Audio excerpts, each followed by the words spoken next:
Governing bodies in racing don't always see eye to eye with their drivers. Not all decisions they make are accepted by those that they govern, and when that happens, protests happen. In today's video, I'll be covering a protest by a racing driver that was nothing ordinary. While some drivers may boycott by not showing up or voicing their displeasure to the media, today's protagonist went to extreme measures to get his point across. This was a protest that took place on an active racing track at the biggest race in the world, and the driver that did it could have easily been killed. My name is Intern, I talk wheel, and this is the bravest protest in racing history.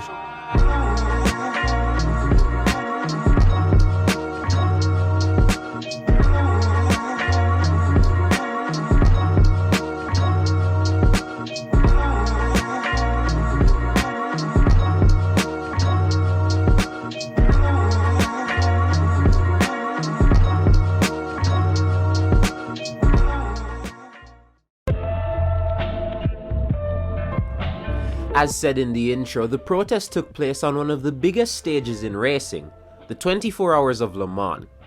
The famous race had attracted racing's biggest names and car brands, with everyone trying to be as fast as possible to win the race. However, people weren't just trying to be as fast as possible to win the race, they were also trying to be as fast as possible to start it.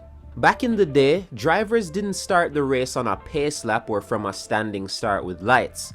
The drivers would all be lined on one side of the track with the cars on the other side. When the starting flag waved, drivers would run from one side of the track to the other, hop in their cars, start the car, and drive off as quickly as possible. This had been the unchallenged tradition and the norm of the race for years. Drivers would run as fast as they could and start their cars in a rushed manner in order to get the best possible launch and maybe even jump a few cars ahead of them.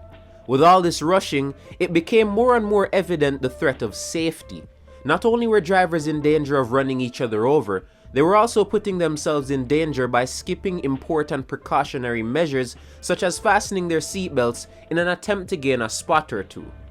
Today's protagonist had been racing around the world for a couple years and decided enough was enough as it regarded this rule. And he wasn't a random journeyman driver, he was a man by the name of Jackie Ickx.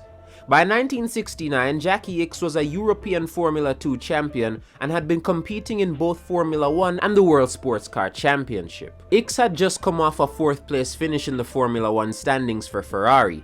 Jackie would also rack up some impressive wins under his belt, winning both the 24 hours and the 1,000 kilometers of Spa in previous years.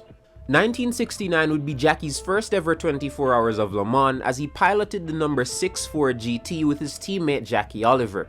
Ickx was a driver that did not agree with how the race's starting procedure worked, as he believed it was simply too dangerous. He experienced firsthand the dangers of the start as he saw his former teammate Willie Mares not shut the door properly at last year's event in 1968.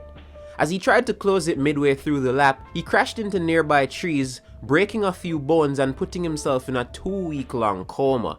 This crash caused the end of Willie's career as he was unable to get a drive after suffering these injuries. The depression he suffered from the end of his racing career would eventually end with Willie taking his own life in the months following the 1969 24 Hours of Le Mans. The drivers lined up ready to participate in the 1969 24 Hours of Le Mans, and the starting flag waved as all the drivers ran to their cars. All the drivers except Jackie Ickx. With Willie's accident firmly in his memory, Ickx refused to suffer the same fate and opted to walk slowly to his car and take as much time as he needed strapping into his Ford GT. He was left in the dust by all the drivers and was in dead last, and this was not ideal for Ford as they sought to defeat the brand new Porsche 917s that were expected to be the cream of the crop in this year's race. Unfortunately, a Porsche driver by the name of John Wolf was one of the many who blasted by Ickx and hopped into his car. He didn't strap himself fully into the car, and midway through the first lap of the race, Wolf would lose control and flip on lap 1, and without the restraints of his seatbelts, he'd pass away from the accident.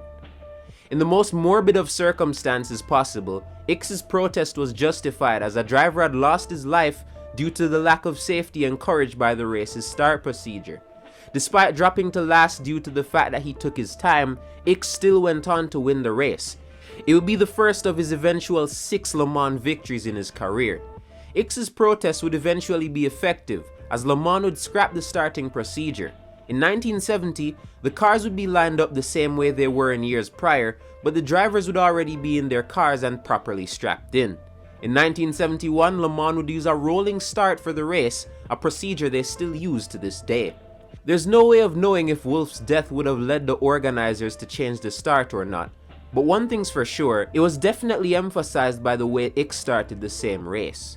His protest that day helped them to open their eyes and change the way races were started, and by doing so, he may very well have prolonged the careers, and more importantly, the lives of the thousands of drivers that have participated at Le Mans since.